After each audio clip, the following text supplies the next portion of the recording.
আজ সকালটা অনেকটাই ঠান্ডা ছিল। ঘুম থেকে উঠেই দেখি অনেকটা ঠান্ডা ঠান্ডা আবহাওয়া। ভালোই লাগছিল, কাজ করতেও ভালো লাগছিল। যেহেতু অনেক বেশি গরম পড়েছে মাঝখানে, আবার হঠাৎ করে একটু ঠান্ডাও পড়ছে। আগের বছরের তুলনায় এই বছরে একটু গরম কমই আছে। আমার কাছে তো ভালোই লাগছে।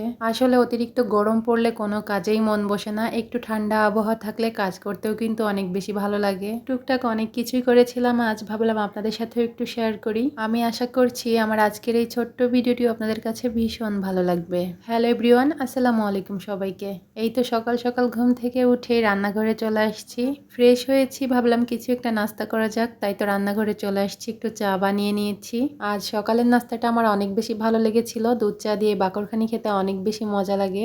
অনেক বেশি মজা করে আমি আজ নাস্তাটা করেছিলাম। অনেক দিন পরে তৃপ্তি সহকারে নাস্তা করতে পেরেছি। বেশিরভাগ দিনই আমি সকালের নাস্তা না করেই কাটিয়ে দিই। সারা দিন টুকটুক করে কাজ করি, কিন্তু কিছুই খাওয়া হয় না, মানে খাওয়ার কথা মনেই থাকে না। ওই জন্য আজ সকাল সকালে উঠেছিলাম, একটু সময় নিয়ে তৃপ্তি সহকারে খাচ্ছিলাম। নাস্তাটা শেষ করে আমি আবার রান্নাটাও বসিয়ে দিব, কারণ সকাল সকালে রান্না করলে একটু রিল্যাক্স করতে পারবো। না হয় একটু পরে আবার অনেক বেশি গরমও পড়বে। আমি রান্নাও বসিয়ে দিয়েছিলাম, ভেন্ডি ভাজি করছিলাম, অফ ক্যামেরাতেই কেটে কুটে নিয়েছিলাম। সাথে একটু লাউয়ের তরকারি রান্না করব, মানে লাউ ঝোল করব হচ্ছে রুই মাছ দিয়ে। এদিকে ভেন্ডি ভাজিটাও করে নিয়েছি, তারপরে লাউয়ের তরকারিটাও কিন্তু বসিয়ে দিয়েছিলাম। ডিটেলস আর কিছু শেয়ার করলাম না, করতে গেলে অনেক বেশি বড় হয়ে যায় ভিডিও। ওই জন্যই ভাবলাম শর্টকাটে সবকিছুই শেয়ার করব টুকটাক করে। আজকের এই লাউটা বেশি একটা ভালো ছিল না, অনেকটা বতিও ছিল। কেমন হবে জানি না। আমি ওদিকে রান্নাটা বসিয়ে দিয়েছি, তারপরে দেখি মাছ ধোয়া নাই। যেহেতু লাউ দিয়ে মাছ রান্না করব, ফ্রিজ খুলে দেখি একটাও ধোয়া মাছ নাই। ওই জন্য মাছগুলো বের করে আবার এখন সবগুলো মাছই ধুয়ে নিয়েছি। অবশ্য অনেকটা সময়ও লেগে গিয়েছিল। ওদিকে রান্নাটাও কিন্তু বসিয়ে দিয়েছিলাম।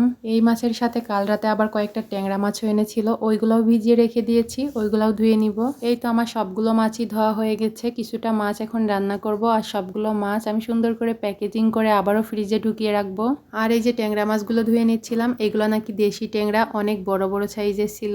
ট্যাংরা মাছ খেতে আমার কাছে ভীষণ ভালো লাগে, কিন্তু কাটার আলসেমিতে কেনা হয় না। আমার কাছে এই মাছগুলো কাটতে খুবই খিজি লাগে, কিন্তু কালকে রাতে নাকি মাছগুলো কেটেই দিয়েছিল, ওই জন্য এনেছে।